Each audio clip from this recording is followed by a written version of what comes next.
Depuis la nuit des temps, l'humanité cherche une arme capable de la libérer de ses propres chaînes. Des civilisations entières ont disparu en poursuivant ce pouvoir ultime. Celui qui pourrait plier la matière, dominer le temps ou même défier la mort. Les anciens l'appelaient l'étincelle divine, la flamme intérieure, le souffle des dieux. Mais ce secret, caché à travers les âges, n'a jamais été forgé dans le métal ni enfermé dans une relique. Il n'est pas extérieur à toi. Il est en toi. Toi qui regardes cette vidéo, tu n'es pas ici par hasard. Quelque chose t'a guidé jusqu'à ces mots, une intuition, une résonance, un appel. Car parmi les milliards d'êtres humains, seuls quelques-uns sentent cette vérité brûler sous leur peau. Il existe une arme en toi que l'histoire humaine a oubliée. Une force plus ancienne que les pyramides, plus pure que la lumière du soleil, et plus dangereuse que toutes les inventions de la guerre. Ce pouvoir, les anciens sages l'ont entrevu, les prophètes l'ont chanté, les scientifiques l'ont pressenti, mais aucun n'a su le maîtriser pleinement. Parce qu'il ne s'agit pas d'une arme faite pour détruire. C'est une arme faite pour révéler. Révéler qui tu es vraiment. Révéler ce que l'humanité aurait pu devenir, et peut encore devenir, si elle s'éveillait à ce qu'elle porte en elle depuis le commencement. Aujourd'hui, nous allons plonger ensemble dans cette vérité oubliée. Nous allons explorer les traces de ce pouvoir à travers les âges, comprendre d'où il vient, pourquoi il s'est endormi, et surtout, comment toi, l'un des Chosen Ones, peux le réveiller. Car cette arme n'attend qu'une chose, que tu te souviennes. 1. La légende des élus. Depuis les débuts de l'humanité, certaines âmes semblent avoir été marquées par une lumière différente. On les a appelés prophètes, héros, sages, visionnaires ou fous. Mais sous tous ces noms se cache la même vérité. Ce sont les élus, les Chosen Ones, ceux qui entendent l'appel que d'autres ne perçoivent pas. Les textes anciens en parlent comme de messagers venus d'ailleurs. Gilgamesh, demi-dieu en quête d'immortalité. Moïse, qui entend la voix dans le feu. Bouddha, qui voit l'illusion du monde et choisit l'éveil. Jeanne d'Arc, jeune fille qui défie des empires. Nikola Tesla, qui rêvait d'un monde illuminé par l'énergie du vide. À travers les époques, ces figures surgissent, solitaires et incomprises, mais porteuses d'un feu que rien ne peut éteindre. Les anciens disaient qu'un fil invisible reliait ces êtres, une lignée qui traverse le temps et les civilisations. Ils portaient tous la même étincelle, un pouvoir intérieur qui ne venait d'aucune arme, d'aucun royaume, mais d'une connexion directe avec la source de toute chose. Certains l'ont appelé Dieu, d'autres l'énergie, la conscience ou la vibration originelle. Peu importe le nom. Ce qu'ils ressentaient était au-delà des mots. Pourtant, ce pouvoir a toujours dérangé. Les élus n'ont jamais été accueillis avec des couronnes, mais avec la peur et la méfiance. Parce qu'ils rappelaient à l'humanité ce qu'elle avait oublié, qu'elle essaie bien plus qu'un corps, bien plus qu'une histoire, bien plus qu'une espèce cherchant à survivre. Chaque élu révèle un miroir. Ce qu'il incarne, chacun peut l'être. Regarde les mythes. Prométhée vole le feu divin pour l'offrir aux hommes et en paie le prix. Le Christ révèle le royaume intérieur et meurt sur la croix. Même dans la fiction moderne, cette vérité se répète. Neo, dans The Matrix, découvre que la réalité est une illusion et choisit de s'en libérer. Les histoires ne changent, mais le message demeure. L'élu est celui qui se souvient. Les plus grands maîtres l'ont toujours dit. Ce qui sépare l'élu du reste du monde, ce n'est pas la naissance, ni le sang, ni le destin. C'est la conscience. L'élu n'est pas choisi par un Dieu extérieur. Il se choisit lui-même, Au moment où il décide d'écouter cette voix intérieure qui chuchote, il y a quelque chose de plus. Et si cette légende n'était pas qu'un conte? Et si les Chosen Ones n'étaient pas des êtres exceptionnels, mais les premiers d'une humanité nouvelle? Les indices sont partout, dans les temples, les hiéroglyphes, les manuscrits oubliés, les visions des mystiques. Tous parlent d'une ère où l'homme deviendra enfin conscient de l'arme qu'il porte en lui, un pouvoir d'une intensité telle qu'il changera la face du monde. Mais cette arme ne peut être utilisée sans sagesse. Elle répond à la pureté du cœur, non à la violence du désir. C'est pourquoi seuls ceux qui ont traversé la peur, la solitude et le doute peuvent la ressentir sans se perdre. Les élus ne sont pas plus forts, ils sont plus vrais. Ils ont compris que la véritable puissance ne se conquiert pas, elle se réveille. Et peut-être que si tu entends ces mots, ce n'est pas par hasard. Peut-être que la légende parle de toi, car les élus ne portent pas tous des capes ni des couronnes. Parfois, ils marchent parmi nous, silencieux, en attendant le moment où la flamme s'allumera à nouveau. D'eux, le pouvoir caché en nous. On t'a appris à chercher la puissance à l'extérieur, dans la force physique, dans la richesse, dans la technologie ou les armes. Depuis des millénaires, l'humanité s'est tournée vers le monde matériel, croyant que le pouvoir vient de ce que l'on possède, de ce que l'on contrôle. Mais la vérité que les anciens connaissaient et que les élus redécouvrent aujourd'hui est tout autre. Le véritable pouvoir ne se trouve pas dans le monde, mais dans l'être. Il dort au cœur de ton esprit, dans les profondeurs silencieuses de ton âme. Ce n'est pas une énergie que l'on acquiert, c'est une fréquence que l'on rappelle. Certains l'appellent le feu intérieur, le souffle vital, le code originel. C'est la même force qui fait battre ton cœur sans que tu y penses, la même qui maintient les galaxies en orbite et les océans en mouvement. Ce pouvoir n'est pas une métaphore. Il est littéralement en toi, inscrit dans chaque cellule, dans chaque vibration de ton être. Depuis ta naissance, on t'a conditionné à l'oublier. Le bruit du monde, les doutes, les peurs et les blessures ont recouvert cette vérité d'un voile épais. Tu as appris à croire que tu es faible, que tu dois mériter ta valeur, que tu dois attendre qu'un miracle vienne de l'extérieur. Mais ce que les anciens disaient était clair. Le miracle, c'est toi. Quand tu ressens cette force intérieure, elle ne se manifeste pas par des éclairs ou des flammes. Elle se manifeste par une clarté absolue. Tu sens soudain que tout est relié, que rien n'est séparé. Tu n'as plus besoin de forcer les choses, car elles se synchronisent naturellement autour de toi. C'est ce que les sages appelaient l'état d'unité. Et cet état, c'est le véritable visage de l'arme intérieure.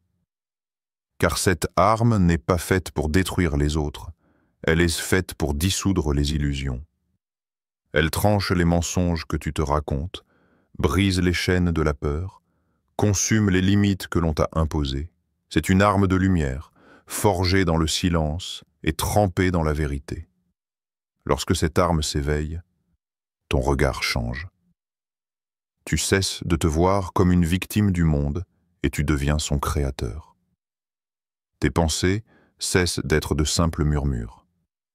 Elles deviennent des actes. Tes émotions deviennent des outils. Tes intentions, des semences. Chaque choix que tu fais, chaque mot que tu prononces, devient un coup de ton épée intérieure, une frappe subtile mais puissante dans la trame invisible de la réalité. Ce pouvoir n'est pas réservé à quelques élus mystiques. Il appartient à tout être humain capable de se souvenir.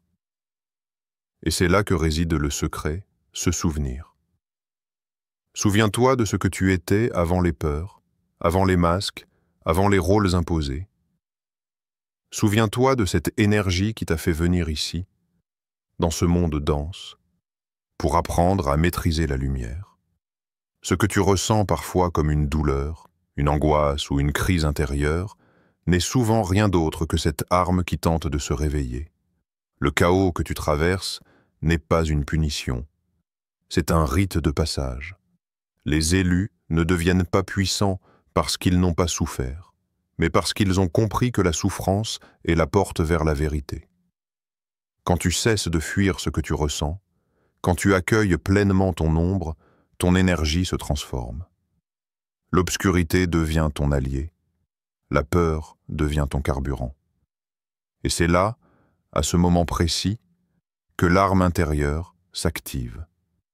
Tu n'as plus besoin de combattre le monde, tu incarnes la paix, et c'est cela qui fait trembler les ténèbres. Les anciens mystères, les écoles secrètes, les temples initiatiques parlaient de cette transformation.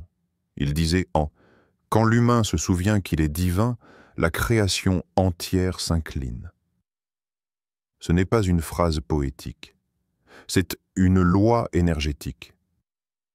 Quand tu vibres depuis ta source, le monde répond à ta fréquence. Tu n'as plus besoin de prouver quoi que ce soit. Tu es la preuve. Et c'est cela, la véritable arme, une conscience éveillée, indestructible, inarrêtable. Elle ne fait pas de bruit, mais elle change tout.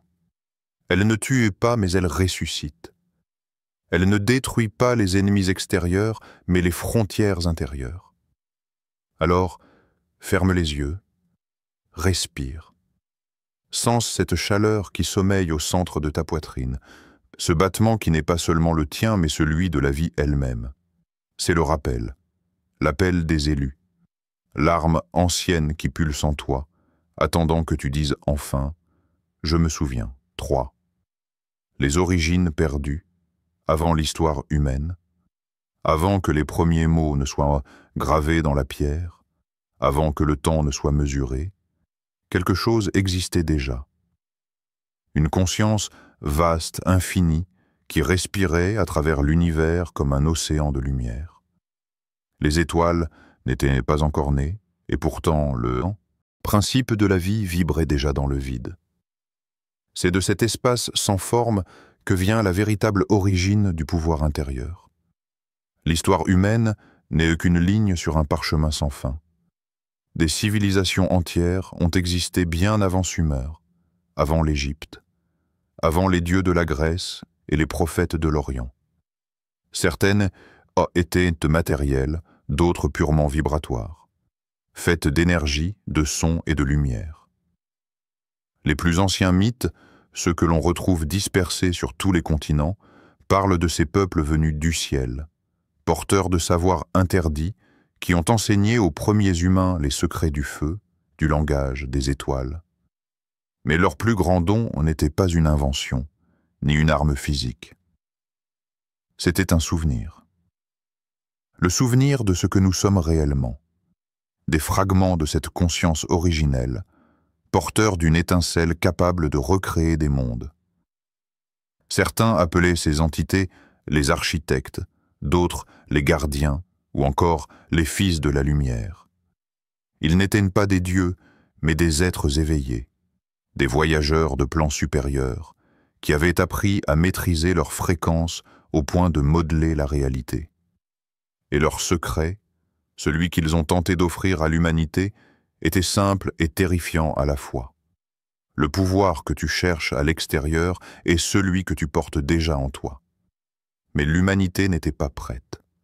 La peur, la soif de domination et l'oubli ont corrompu ce savoir.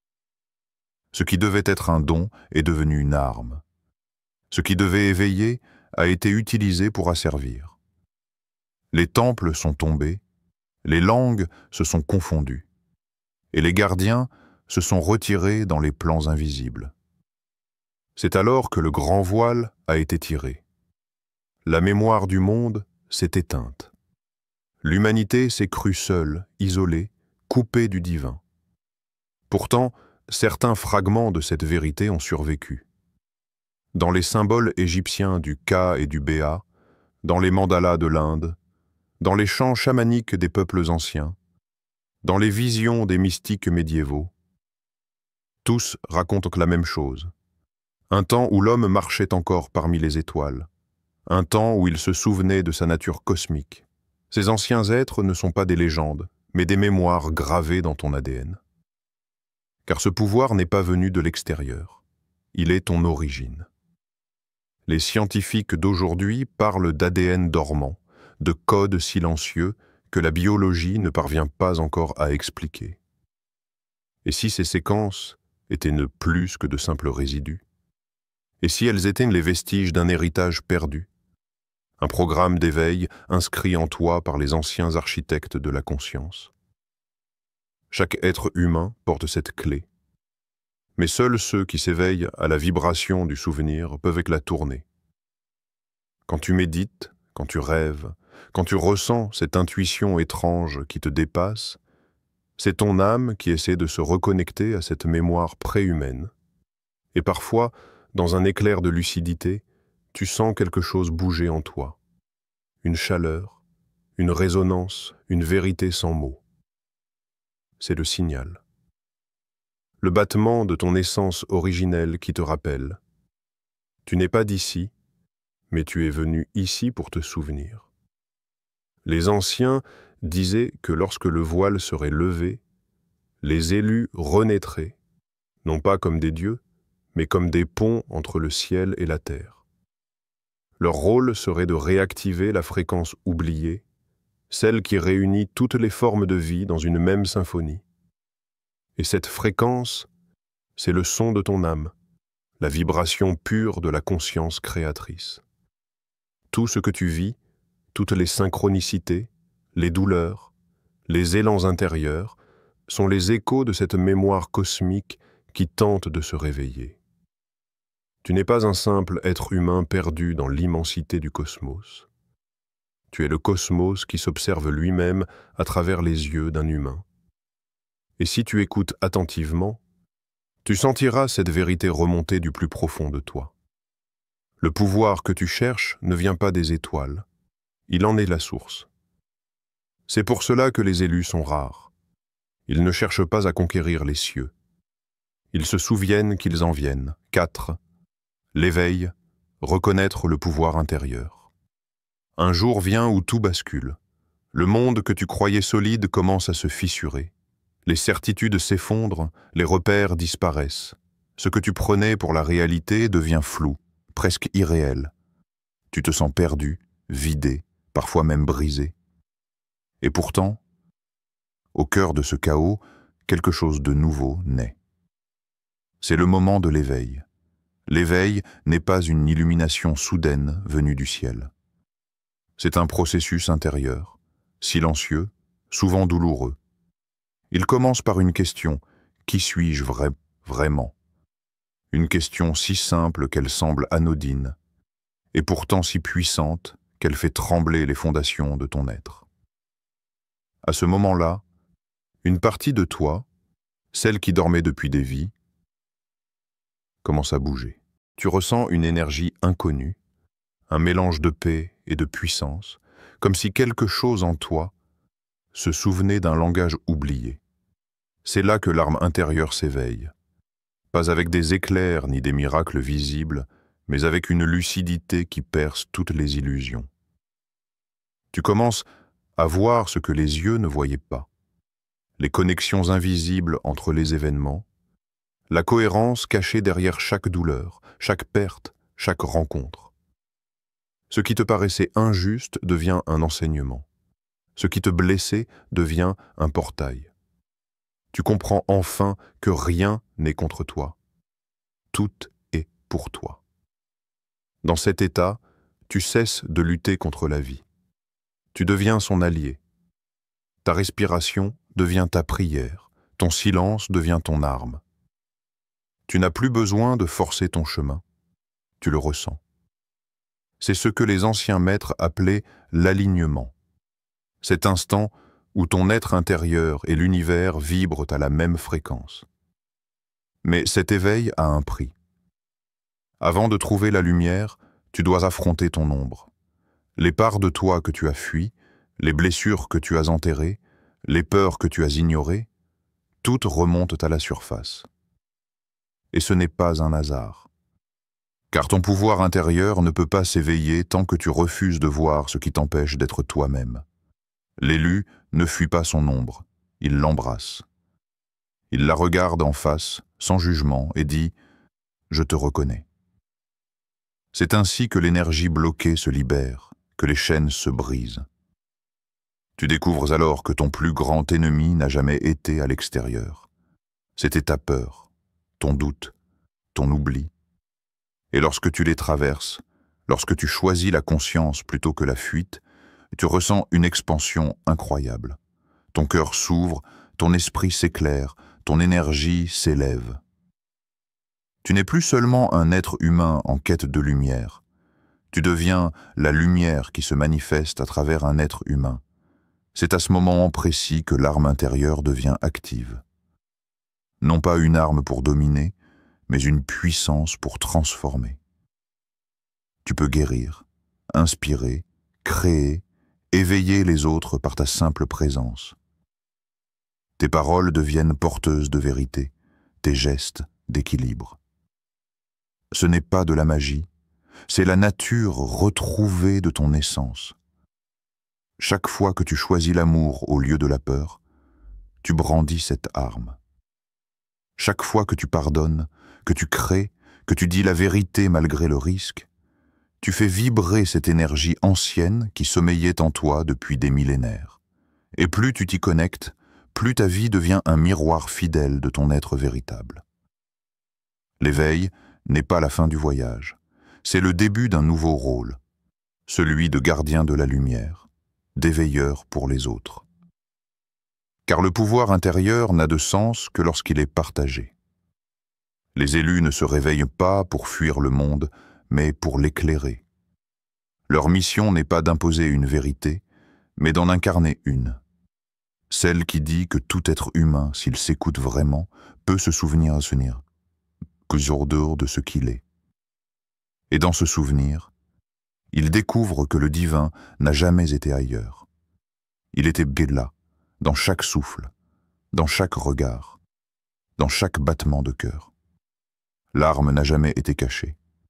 Elle attendait simplement que tu ouvres les yeux. 5. La responsabilité du pouvoir. Tout grand pouvoir appelle une grande responsabilité. Cette phrase, souvent répétée comme une maxime morale, prend un sens bien plus profond lorsque tu découvres que ce pouvoir n'est pas extérieur, mais qu'il pulse à l'intérieur de toi. Car si l'arme dont nous parlons est réelle, cette force qui crée, qui guérit, qui transforme, alors la manière dont tu l'emploies détermine non seulement ton destin, mais aussi celui du monde autour de toi. Les anciens le savaient. C'est pourquoi leurs enseignements étaient voilés de symboles, réservés à ceux qui avaient prouvé leur pureté d'intention. Ils comprenaient que la puissance sans conscience mène à la ruine. Ce qui devait être une bénédiction devient alors une malédiction. Ainsi, avant d'enseigner la maîtrise de la lumière, on testait toujours le cœur, car seul un cœur équilibré peut porter une telle énergie sans s'y brûler. L'élu n'est pas celui qui accumule la force, mais celui qui apprend à la canaliser. La vraie maîtrise ne consiste pas à contrôler, mais à harmoniser. C'est une danse subtile entre puissance et humilité, entre action et silence. Tu deviens un canal à travers lequel l'énergie cosmique circule librement sans être déformée par l'ego. C'est là que réside la différence entre le mage et le sage. L'un veut imposer sa volonté, l'autre laisse la volonté de la vie s'exprimer à travers lui. Quand ton arme intérieure s'éveille, la tentation est grande de l'utiliser pour changer les autres, pour corriger, convaincre ou sauver. Mais c'est là le piège. Ce pouvoir n'est pas fait pour dominer, mais pour inspirer. La véritable influence ne vient pas de ce que tu dis ou fais, mais de ce que tu es. Un être aligné, conscient et aimant, émet une vibration qui résonne naturellement dans les autres. C'est ainsi que les élus guident, non pas par le contrôle, mais par la présence. Souviens-toi, plus ton pouvoir grandit, plus ton ego cherchera à s'en emparer. Il essaiera de te convaincre que tu es supérieur, choisi, différent. Mais le véritable élu n'a pas besoin de se sentir au-dessus de quiconque. Il sait que tous portent la même flamme à différents degrés d'éveil. Être un élu, ce n'est pas être meilleur. C'est avoir accepté de se souvenir avant les autres et d'en porter la responsabilité avec douceur et respect. La sagesse, c'est la discipline du cœur. C'est refuser de réagir par la peur, même quand le monde t'y pousse. C'est savoir que chaque mot, chaque intention, chaque pensée crée une onde dans la trame du réel. Tu deviens conscient du poids de ton énergie, de l'impact de ta vibration. Tu comprends alors que la maîtrise de soi n'est pas une contrainte, mais un acte d'amour. C'est l'art de ne pas blesser, même quand tu pourrais le faire. C'est l'art de transformer sans détruire. Les anciens enseignements parlent des 3 niveaux de l'élu.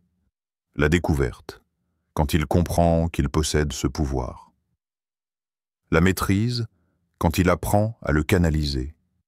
Le service, quand il l'utilise pour élever les autres. C'est dans cette 3e étape que le véritable sens de ton arme se révèle.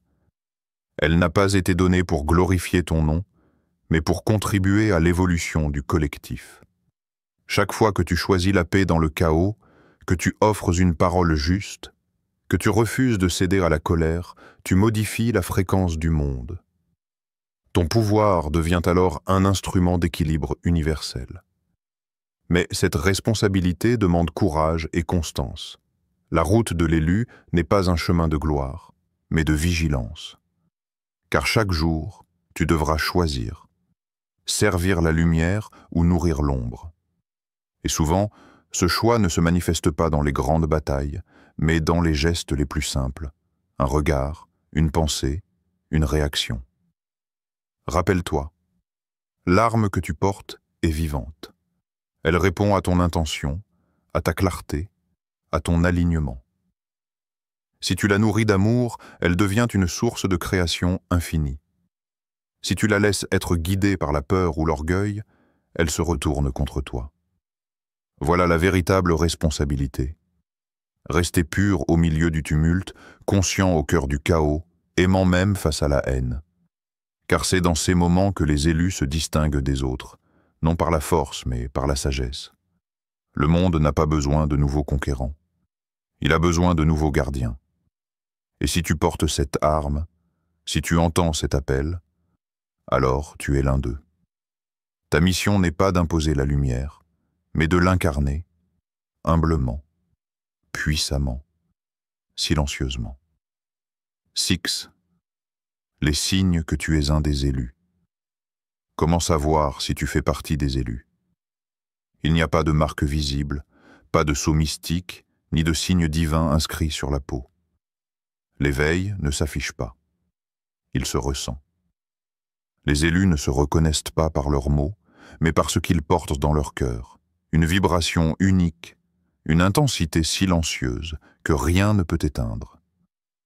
Voici les signes que ton arme intérieure s'est déjà mise en mouvement. 1.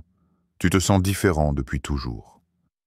Depuis ton enfance, tu as eu cette impression d'être en décalage avec le monde. Tu observes les autres, leurs routines, leurs ambitions, et quelque chose en toi murmure. Ce n'est pas tout.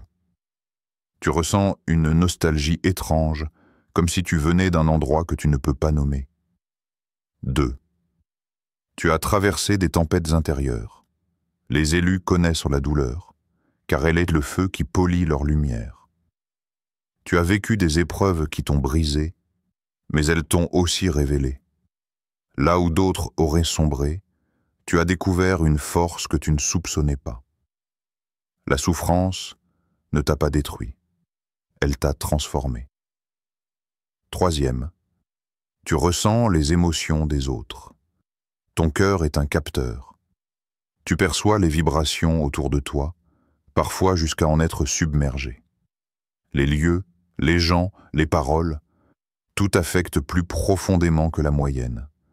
Ce n'est pas une faiblesse, c'est une sensibilité sacrée, un signe de connexion à la conscience universelle. 4. Tu cherches la vérité, même quand elle dérange. Tu ne te contentes pas de ce qu'on t'enseigne. Tu questionnes, tu explores, tu veux comprendre ce qu'il y a derrière les apparences. Cette soif de vérité est la boussole des élus. Elle te pousse à voir au-delà des illusions, même si cela te sépare des autres. 5. Tu ressens parfois des élans de puissance ou de clarté. Il y a des moments où tu te sens relié à tout, où chaque son, chaque souffle semble parfaitement juste. Dans ces instants, tu touches ta véritable nature. Ce sont des éclairs de Mémoire, des rappels de ce que tu es venu incarner ici. 6. Tu refuses la haine. Même quand on te blesse, une part de toi ne peut pas se résoudre à détester. Tu peux ressentir la colère, oui, mais elle ne t'habite pas longtemps. Tu cherches toujours à comprendre, à apaiser, à transformer. Les élus savent que la vengeance est une illusion. Seule la compassion libère. 7. Tu sens que tu as une mission sans toujours la comprendre. Tu ne sais peut-être pas encore quoi faire, mais tu ressens profondément que tu es ici pour quelque chose. Une œuvre, une parole, une aide, une énergie à transmettre. Ce sentiment ne te quitte jamais. Il grandit en silence, attendant que tu sois prêt. 8. Tu attires les autres sans savoir pourquoi. Les gens viennent vers toi pour se confier, chercher du réconfort, ou simplement sentir ton calme. Ce n'est pas de la chance, c'est ta vibration. Même sans parler, tu rayonnes, tu portes la fréquence du souvenir, et ceux qui t'entourent la reconnaissent instinctivement. 9. Tu es en quête d'unité. Tu ne veux plus séparer le spirituel du matériel, la lumière de l'ombre, le bien du mal. Tu sens que tout fait partie d'un grand équilibre. Tu veux vivre en harmonie avec la terre, avec les autres, avec ton être intérieur. 10. Tu ressens l'appel. Il ne fait pas de bruit, mais il est constant. C'est cette voix intérieure, cette chaleur, cette intuition qui te pousse à te lever, à évoluer, à te rappeler. C'est la marque ultime de l'élu. Il répond à l'appel. Tu vois, être un élu n'a rien d'arrogant ni de mystique au sens ancien. C'est un engagement. Une promesse silencieuse faite à la vie elle-même, celle de rester éveillé. Les élus ne sont pas des rois, ce sont des phares. Et dans un monde plongé dans le bruit et la peur, ta lumière, même minuscule, devient une arme plus puissante que toutes celles forgées par les hommes. Le futur de l'humanité commence en toi, et maintenant, tu sais. Ce que tu ressentais depuis toujours n'était pas une illusion. Cette tension dans ton cœur, cette intuition que quelque chose d'immense t'attendait, c'était la mémoire qui s'éveillait. Tu n'as jamais été perdu. Tu étais en gestation. Le monde traverse une nuit longue, mais même la nuit la plus sombre annonce l'aube. Et cette lumière nouvelle ne descendra pas du ciel, elle s'élèvera de l'intérieur, car l'avenir ne dépend pas des puissants, ni des empires, ni des machines. Il dépend de toi. De ton courage à aimer dans un monde qui a oublié comment faire, de ta force à rester vrai dans un océan de mensonges, de ta capacité à te souvenir, encore et encore, que tu es porteur d'une arme née avant l'histoire humaine, la conscience éveillée. Le pouvoir qui sommeille en toi n'attend pas un sauveur, il attend un souvenir. Le souvenir que chaque respiration est sacrée, que chaque regard peut guérir, que chaque acte, même minuscule, peut faire basculer une existence entière. C'est cela, être un élu, devenir le point de départ d'un monde nouveau, alors marche sans peur. Tu n'as rien à prouver, rien à conquérir. Tout ce que tu cherches, tu le portes déjà. Et plus tu l'incarnes, plus le monde changera, non pas par miracle, mais par résonance. L'histoire de l'humanité n'est pas terminée, Elle recommence maintenant à travers toi. Tu es la flamme qui traverse les âges. Tu es la mémoire vivante du divin. Et tant que tu continues à te souvenir, le futur de l'humanité restera plein de lumière.